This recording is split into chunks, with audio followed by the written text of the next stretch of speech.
my name's Megan. I am the founder of Here There Raw, and I'm also a parenting consultant with Think NVR. I want to look at some ways we can manage our children. Now, as parents, we're not supposed to manage our children. We shouldn't be managing our children. We should be training our children. We should be mentoring our children. We should be discipling our children. We shouldn't be managing them. But management is quick and easy.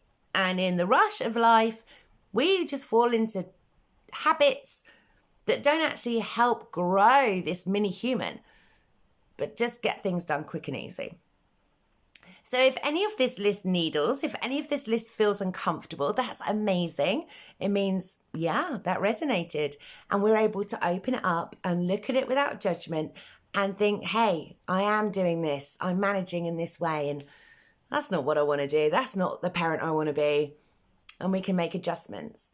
So here's a list. Have a think. What about punishments? And nowadays we can call consequences, but actually we can actually be using punishments, not consequences. And it's very easy for us to get fluffy around this. Punishment. What about threats? What about unilateral rules? Ooh. What about rewards? Reward charts. Nemesis. What about bribes? What about removal of love? What about emotional or psychological shaming? Now, this one's hard because from what I can tell, our whole culture lives off shaming and our workplaces live off shaming. So we are being shamed continuously and we are shaming continuously. And this is so insidious.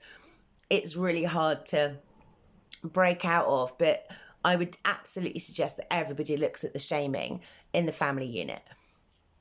What about submission? And lastly, what about force? So there's a list. It's not a full list. I'm sure there's a load more ways that we manage our children. But let's go through them, have a think, see if it resonates, and see if we're managing rather than training, managing and controlling rather than growing. That's what we want to do. We want to train and we want to grow. We want to teach. We want to mentor. These tiny little humans, we don't want to manage them. If we manage them by these ways, in these ways, they're not going to learn.